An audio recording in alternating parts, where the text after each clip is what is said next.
Wow, that's quite an introduction I just got there. Merhaba. One more time, we've got to make the most of this. It's the only word I know in Turkish. Merhaba. Okay, great. So I'm here to speak about something that is very near and dear to my heart, two different subjects. One is the combination and intersection of creativity and technology. It's what I've spent most of my career doing.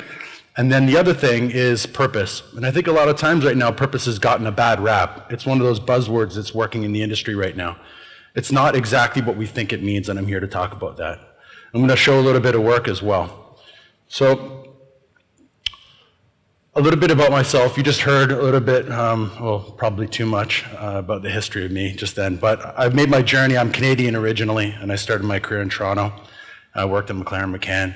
And then from there, I went to AKQA, where I spent some time at Nike, 72 and Sunny on Google. Then I went to Google for 4 years, where I started an in-house agency. And then I was at RGA, where I am now Chief Creative Officer.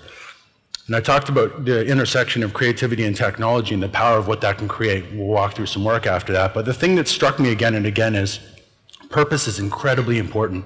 And I think a lot of times right now it's getting a bad rap. So what we need to do is we have to rethink and reimagine what purpose actually can do for brands and businesses and agencies, and how that can can help focus everybody to the task at hand.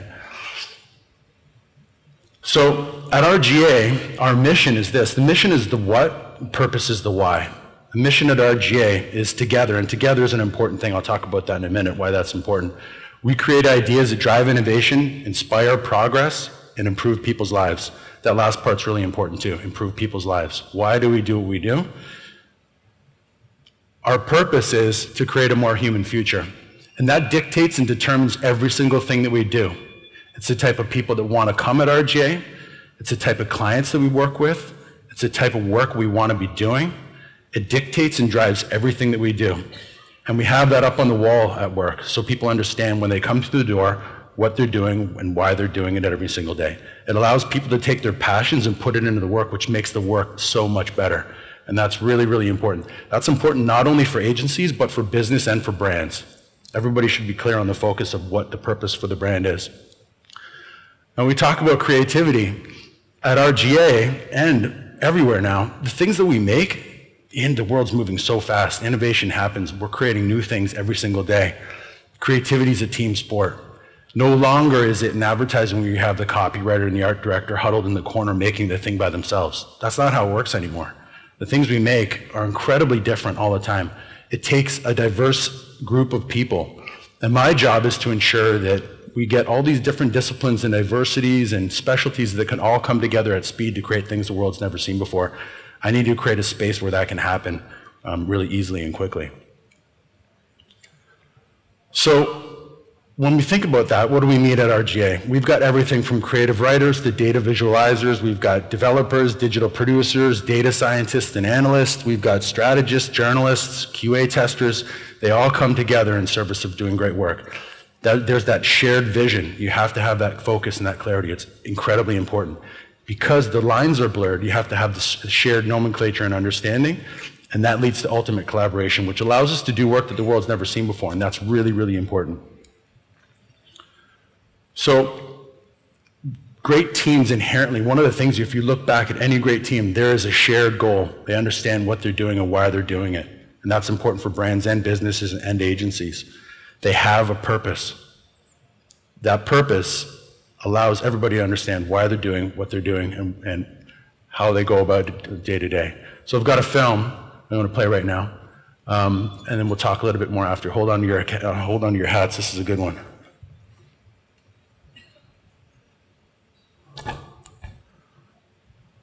Oh, do we not have sound? It's going to be a lot less impactful without sound. I can try and... Banks are going bust. Okay, hold on. Let's start from the beginning. It requires it. Can we turn the sound up a little bit too? Q Howard. I don't have to tell you things are bad. Everybody knows things are bad. It's a depression. Everybody's out of work, or scared of losing their job. The dollar buys a nickel's worth. Banks are going bust. Shopkeepers keep a gun under the counter. Punks are running wild in the street, and there's nobody anywhere who seems to know what to do, and there's no end to it. We know the air is unfit to breathe and our food is unfit to eat. We sit watching our TVs while some local newscaster tells us that today we had 15 homicides and 63 violent crimes, as if that's the way it's supposed to be. We know things are bad, worse than bad. They're crazy. It's like everything everywhere is going crazy, so we don't go out anymore. We sit in the house, and slowly the world we're living in is getting smaller, and all we say is, please, at least leave us alone in our living rooms. Let me have my toaster and my TV, my steel-belted radios, and I won't say anything. Just leave us alone. Well, I'm not going to leave you alone. I want you to get mad. I don't want you to protest. I don't want you to riot. I don't want you to write to your congressman because I wouldn't know what to tell you to write. I don't know what to do about the depression and the inflation and the Russians and the crying in the street. All I know is that first, you've got to get mad. You've got to say, I'm a human being. God damn it. My life has value. I want you to get up now. I want all of you to get up out of your chairs. I want you to get up right now and go to the window, open it, and stick your head out and yell, I'm as mad as hell, and I'm not going to take this anymore. I want you to get up right now. Get up, go to your windows, open them, and stick your head out and yell, I'm as mad as hell, and I'm not going to take this anymore.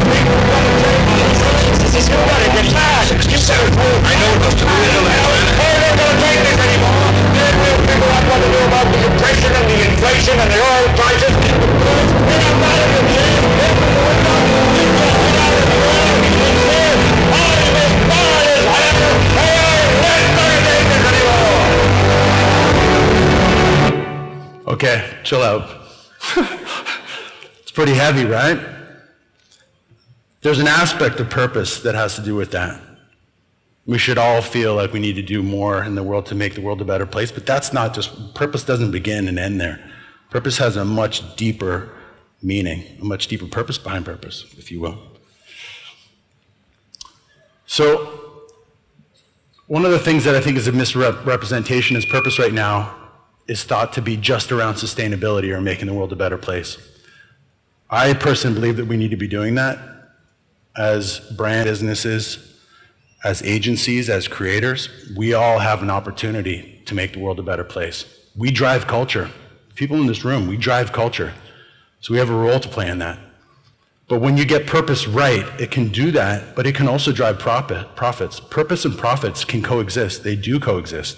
I'm going to show you some examples of that. I'm going to show you some examples of work that we've done and how that's driven business for major global brands as well. So one of the things we need to make sure is you can't create purpose on the fly. It's not something you just come up with. It doesn't just sit in the marketing room. It's not a poster in the coffee room either. It has to align with what the business offers and what the consumer expects and or needs. So I don't want to go to Starbucks and get a coffee and then have them tell me about antisocial behavior or racism. I expect a good coffee, right?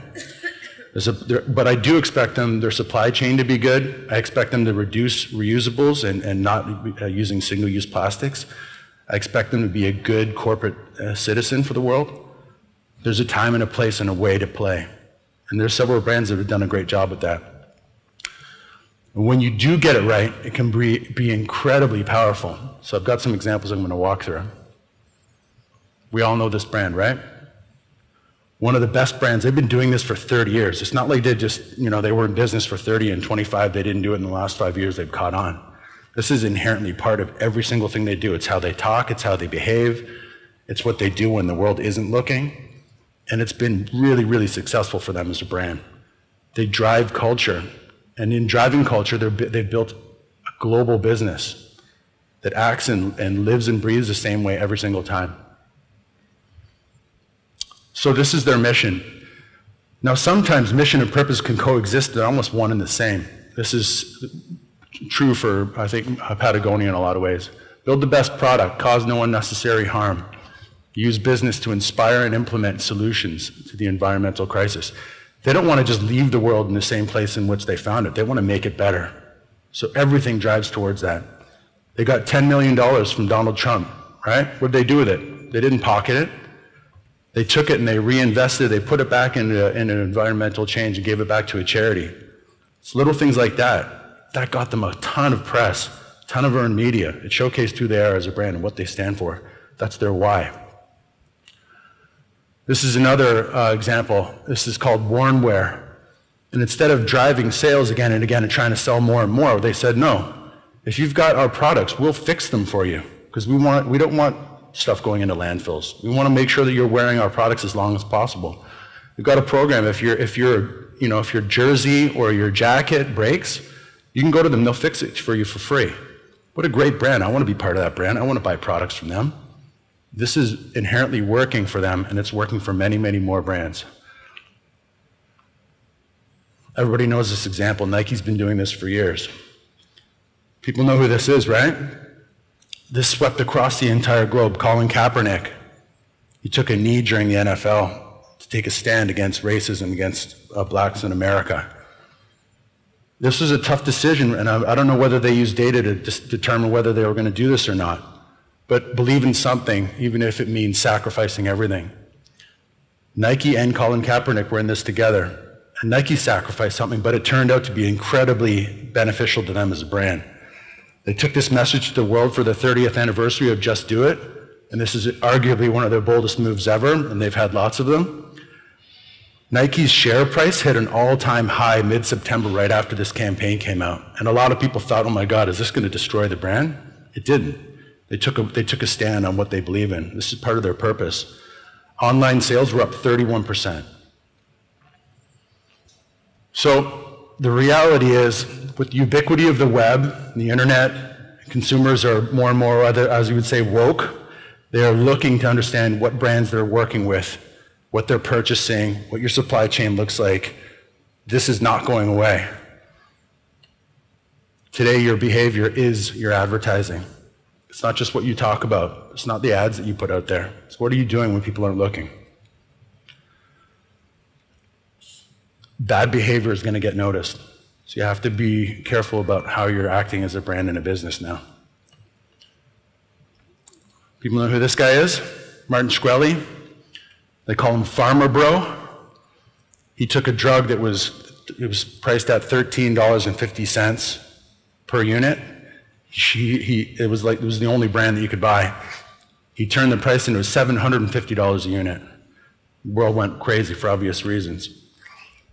Now his purpose was, I want to make profits. That's all he cares about. He knew what his purpose was, but most of the world wants to punch him in the face, so don't be this guy.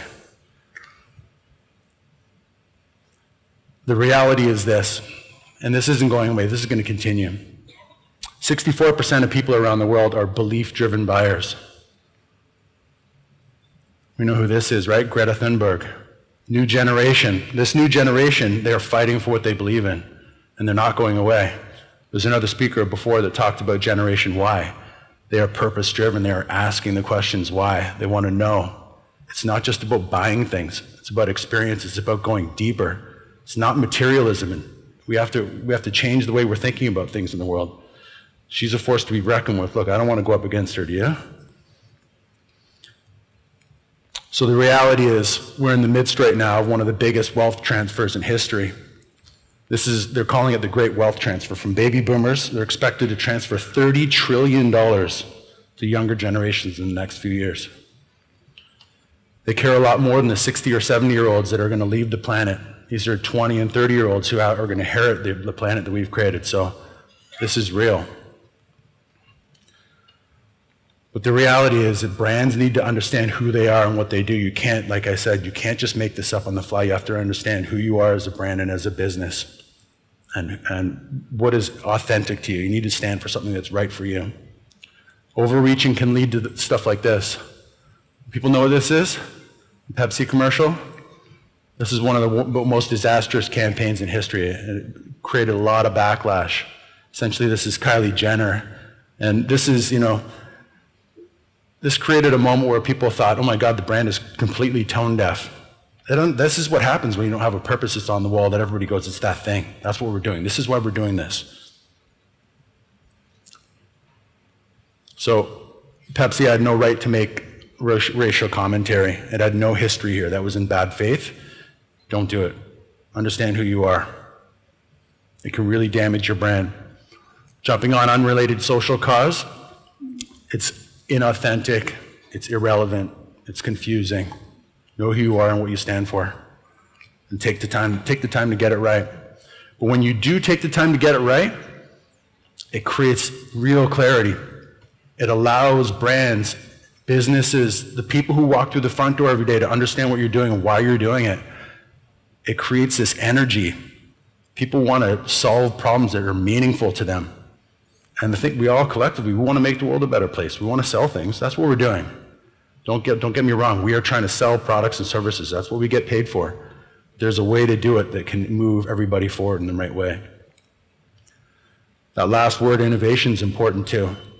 When you get your purpose right and you understand what you're doing and why you're doing it, it leads to seeing through obscurity, through around corners. You can understand where disruption is coming from and how to balance the business moving forward. Purpose and profits can coexist. So when it speaks to innovation, we have these things in our pockets right now. If 10 years ago you would have told somebody what you could do with this device now, people wouldn't have believed you. It's mind-boggling what we can do right now. We can do stuff like this, which I'm not too sure I'm super excited about. I don't know where this leads. That especially has kind of been up bonkers and crazy. But technology is making, sorry for the pun, leaps and bounds right now. This algorithmic equation right now, this hockey stick equation, is making the impossible seem possible today. We've got everything from autonomous drones. I was at Web Summit not too long ago in Lisbon, and I was in a car with a guy, and he started a company called Volocopter. We're a few years away from autonomous flying copters like this, drones. Imagine that, it's coming. We've got AR, which is going to blow up next year with 5G. So the possibilities of wearing glasses and seeing a layer on top of the world, we're not that far away from that right now. Autonomous vehicles we spoke about, virtual reality, AI and ML, artificial intelligence and machine learning. These things are going to rapidly change the world in which we live. And that can either seem scary or it can seem incredible. I think it's incredible, and we have to use that, though. It comes back to purpose. What is technology going to allow humanity to do moving forward? Creativity, technology, with that purpose, that's what we need. We need to know what we're doing and where we're going and why we're doing it. So if we're going to live in these Star Trek times, it has to be in service of all of us. So with a clear purpose, we can harness tech and creativity to inspire, educate, and transform. But we have to do it for the better. This is a huge opportunity. We have to stop making shit ads, first of all. More of this. Let's make great things that the world wants to see. We're in the midst right now of the skip button generation, right? It's that little thing in the bottom corner. No, no, no, no. Everybody wants to avoid the things we're doing. This is like a low right now for advertising. This is an opportunity to go back up, make things that the world wants. We can do that. We have the power. We're pushing culture. Remember that. We can add real value in the world with the things we make and the messages we create, the business we do, the brands we build.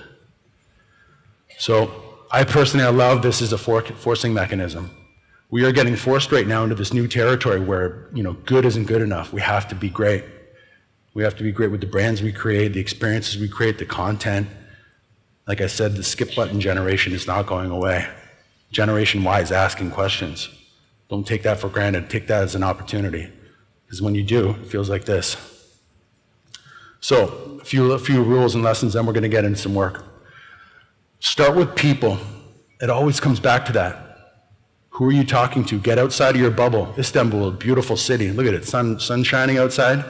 We are lucky to live in a city like this. Same with London, same with New York. We live in a bubble. A lot of times the people we're talking to, they do not live in the same bubble as us. Get outside, understand who you're talking to. Get out into the real world. That's where you get the insights to understand who you're talking to and how to speak to them really intelligently and in really ways that will connect with them. And then off that, it's ideas. Ideas drive everything. Technology is just another medium. It's a fantastic medium. We can do things that the world's never seen with it before. But tech for tech's sake is crap. Don't do that. Tech is the thing that you can build it with after. Make things that inspire, educate, transform, and help people. Once again, this goes back to purpose. Why does your brand exist? What are you doing? What do you hope to achieve at the end of it?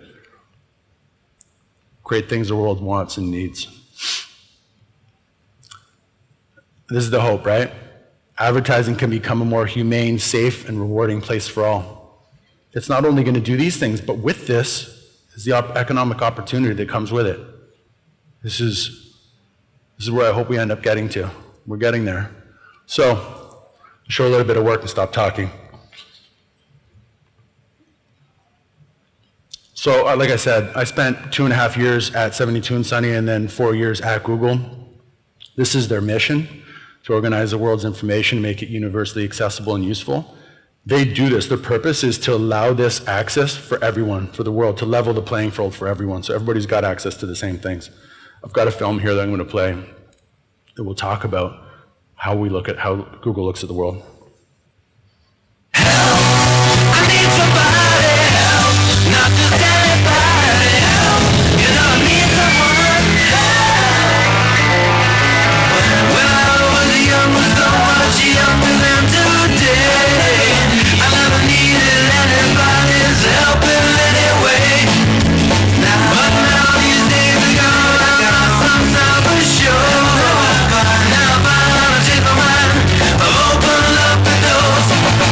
Help me if you can, I'm feeling down. And I do appreciate you being round.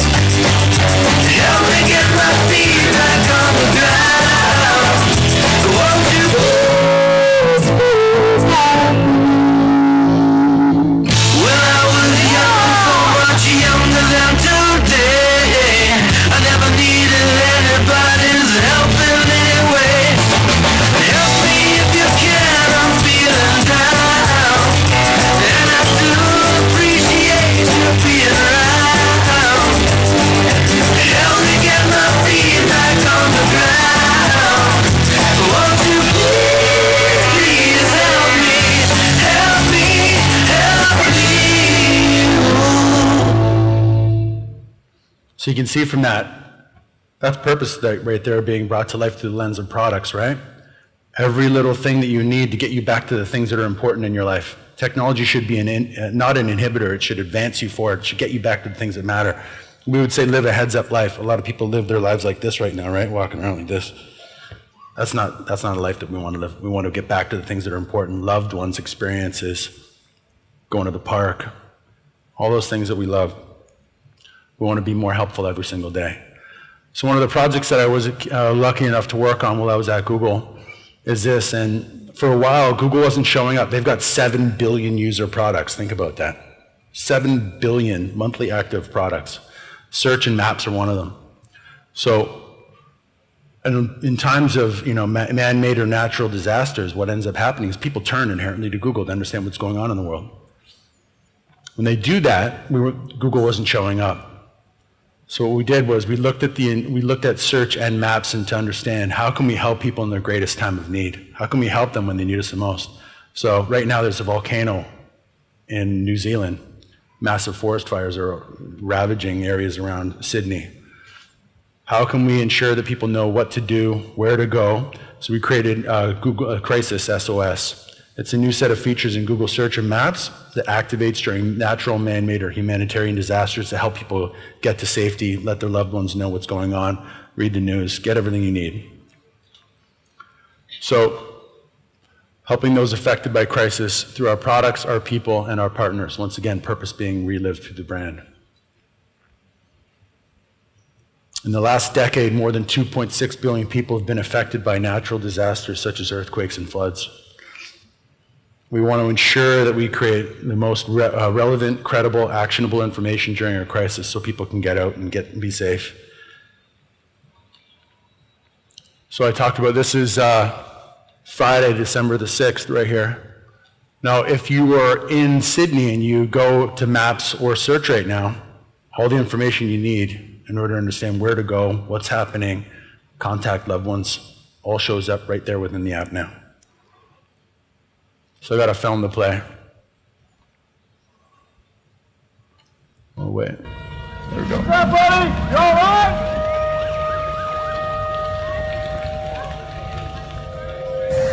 Wow, this is crazy. Never seen anything like this.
Okay, so that's the first project. Second project, little less heavy than that one. That one's a little heavy, right?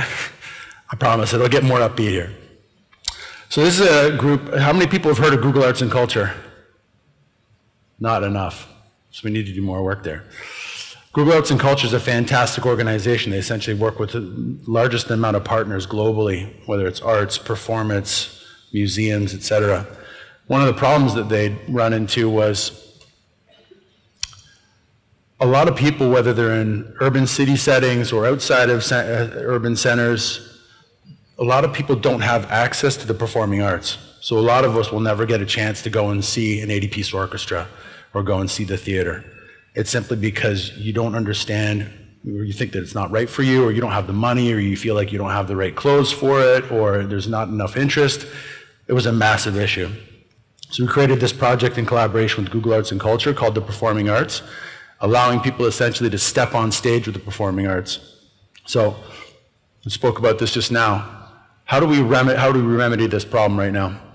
So we let them actually not just be in the front row, but step on stage using 360-degree and VR technology. So we went and we did to 5 major organizations across the globe. So we were in São Paulo, we were in New York, we were in the UK, we went to Paris. Essentially what you could do is, whether you're in VR or using your phone, you could step inside the performance. So I got a little film to play here.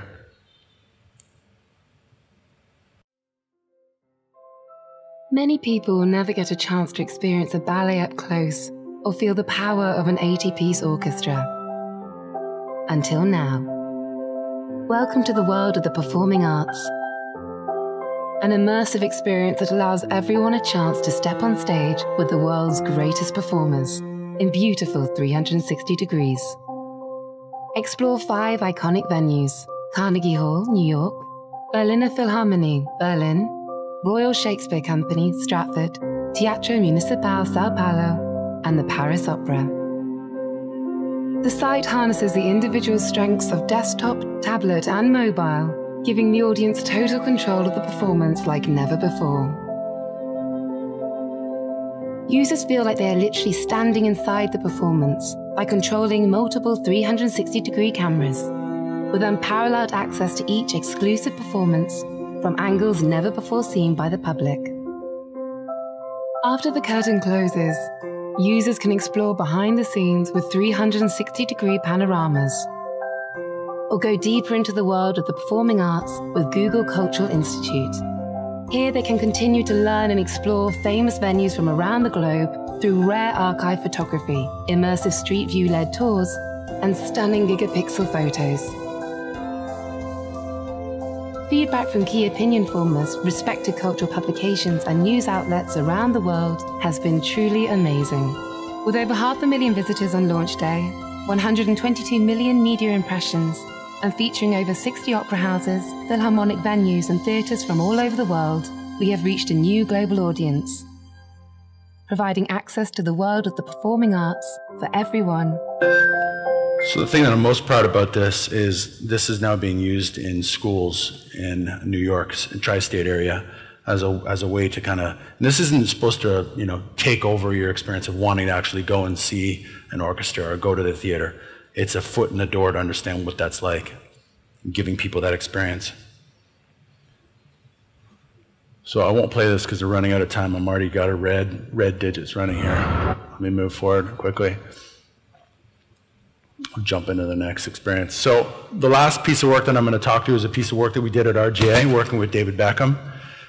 And let's get this going here. So how many people know that malaria is the deadliest disease in the history of mankind? Show of hands. So I'm going to blow your minds in with a few stats right now. It's said to have killed half the people who have ever lived. That's 50 billion people. Think about that. Malaria itself has killed 50 billion people almost. It's mind-blowing. It's said, some say it's killed the dinosaurs. Who knows? I think we're never really going to know the truth about what actually happened there. It definitely killed Tutankhamun and Genghis Khan. And it's still, right now, kills a child every 2 minutes. It's a really, really powerful disease. So the good news is, this generation here right now can end malaria once and for all. We are on the front foot. with the ability to end it collectively. So the thing is, it's gotten a lot of funding. Malaria is one of those diseases, it transforms very quickly. If you don't step on it and just stamp it out, it will come back, and it comes back and it mutates and it changes.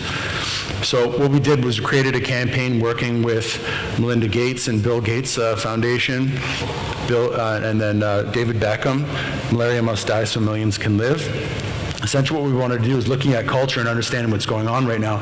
A lot of people are using, not many people are using Siri, unfortunately, but Google Home, Alexa, etc. Voice is something that people are used to now, right? It's in the cultural zeitgeist, so it's easy. How could we allow people to play a part so then their local policymakers and constituents understand exactly that they care? So we used voice. So all you have to do is just open the app and say, Malaria Must Die. Really, really simple, super easy way to sign up. A couple clicks, Malaria Must Die. That's it. I'm going to show a quick film here, and then we'll get into the details a little bit more.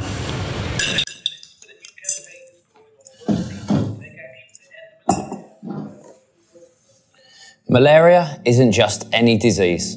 It's the deadliest disease there's ever been. Se dice que ha matado más de la mitad de la población que ha existido. وما زالت تقتل طفلا كل دقيقتين. Mais nous pouvons y mettre fin. Nous savons comment, nous en avons la possibilité. हमें और अधिक कार्रवाई की जरूरत है. 我们需要让世界领导人关注。 Hivyo tunazindua kampeni ya sauti. Speak up and say, malaria must die. One voice can be powerful, but all of our voices together, then they will have to listen. Malaria must die, so millions can live. Beckham is incredibly good looking and talented. He cannot speak that many languages. So what did we do? We used something called, we work with a company called Synthesia, and a lot of people have seen deep fakes. They've been used in very nefarious purposes and kind of terrifying, actually. What we wanted to do is take that, what was going on in the cultural zeitgeist, and flip that for good. So what it does is it uses artificial intelligence to map David's face as he's talking. And then off the back of that, the other voices that you're hearing talking in different languages are malaria survivors from different countries. So those are real voices from real people as part of the campaign.